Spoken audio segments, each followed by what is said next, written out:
Greetings traders and welcome back. Thank you for joining me again. Chris here bringing you another survival guide. Today we're going to be comparing the micro E-mini S&P 500 contracts that were newly added to the E-mini S&P 500 futures contracts. Now we have talked about the E-mini in the past, not the micros. So if you're interested more in the E-minis, make sure you check out some of our other content. But let's show you how you can apply the E-mini micros to your chart so you can take a look at it while we're learning about it. We're going to go up here to the top left on the Finamark platform, give ourselves a click on the symbol finder, and type /MES. After that, we're going to give it a click, and we will be good to go after she loads. And there we are. And remember, if you think you have what it takes to prove to everyone that you are a profitable trader, make sure you check out our Gauntlet E-mini. But without further ado, here we go. Traders looking for new market alternatives, or just traders that are more interested in the ability to trade without moving so much money around, will be very excited to learn about the micro E-mini S&P 500 futures contracts, which are a miniaturized version of the already miniaturized version of the E-mini S&P 500 contracts. But first, a quick refresher on what the S&P 500 is and the S&P 500 future contract. Now, the S&P 500 stands for the Standard & Poor's 500, which is an index comprised of 500 of some of the world's largest companies whose stocks are traded on U.S. exchanges. Now, the futures contract itself on the S&P 500 futures contract, as well as the E-mini and the E-mini micro, they are types of derivative contracts that provide investors with an investment based on the expectation of the S&P 500 index's future value.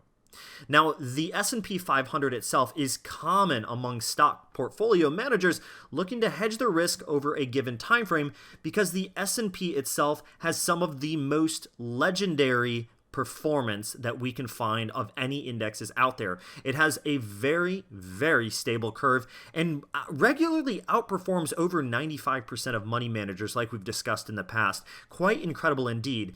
Now we're working our way into the E-minis and the E-mini micros, which are just smaller versions on the same basis of the S&P 500. The S&P 500 E-mini futures changed the game. The contracts were introduced by the CME, the Chicago Mercantile Exchange, in 1997, with the first actual day of trading beginning in September 9th of 1997. The contracts represent 1/5 the value of full-size contracts, and as a result, they require 1/5 the margin. Like the S&P 500, the E-mini contracts are traded electronically, which means we can trade them almost 24 hours a day. As expected, it made futures trading accessible to more traders and quickly became a success. The E-mini S&P 500 is the most actively traded E-mini contract in the world today. Although the bulk of trading volume is made of traders speculating on future price of the underlying index, the E-mini is also often used for hedging market risk exposure. Remember though, we did cover the E-mini in the past, so make sure if you're interested in that, you check out our previous video so we can focus more on the micros here today. Choo choo!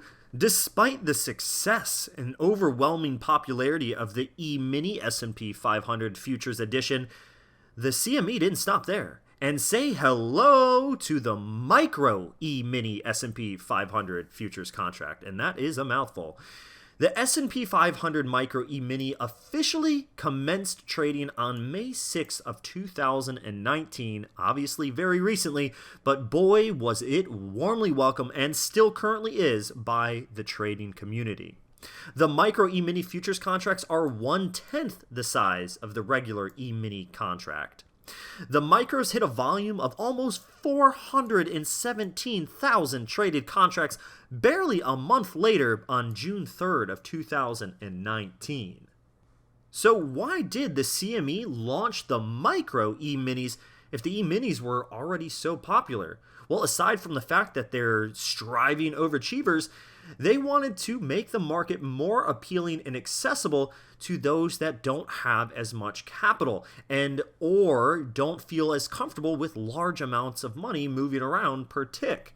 The CME was quoted as saying that since the launch of the E-mini products in 1997, that the notional value of those contracts had increased dramatically, and that the amount of the capital needed to access the futures market had become quote-unquote burdensome for many individual traders.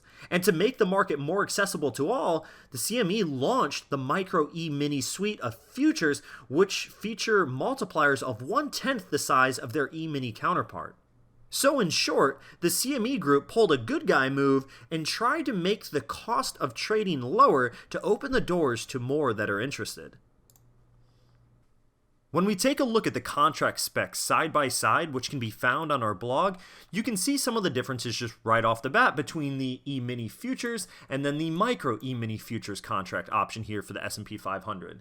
On the left side here, we have ES being the ticker symbol for the regular E-mini, and then on the right side, we have our micro being MES. Just adding the simple M changes the game. And how exactly does it change the game? Well, let's look at the E-mini contract size. Well, it's $50 times the S&P index. Then the contract size for the micro is going to be only $5 times the S&P index.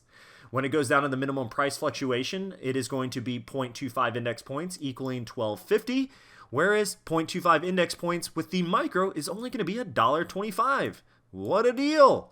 Then as far as the rest of this stuff goes, the trading hours, the settlement method, and termination of trading, all that stuff on both sides, the rest of it will be completely the same. So if you're interested in that, once again, you just go on over to our blog post there and we'll have all this posted there for you. But the only thing to really pay attention here to of difference is going to be the contract size, the price fluctuation, and the product symbol on how we find these guys.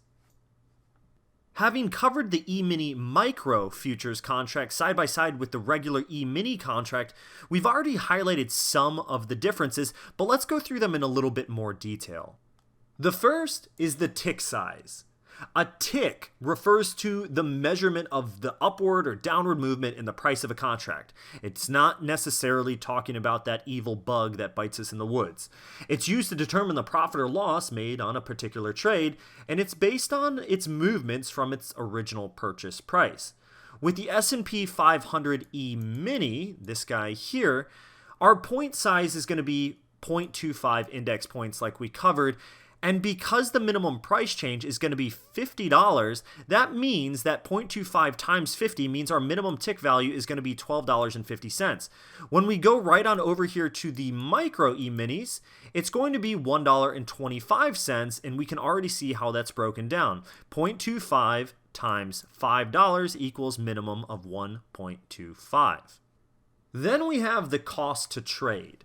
To trade either the E-mini or the micro E-mini futures, a trader must first put up a margin deposit for each contract traded. The trader must also maintain an ongoing margin to cushion any losses sustained on each trade, and we refer to this as the maintenance margin.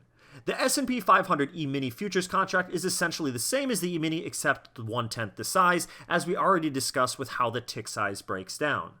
The margin to trade these contracts follows the same principle. If we were to open a day trading position on an initial margin deposit of, say, $4,500 to trade a single E-mini contract, then we would want 1/10 of that for the micro variation, which means we would need $450 per contract instead of the $4,500 per contract.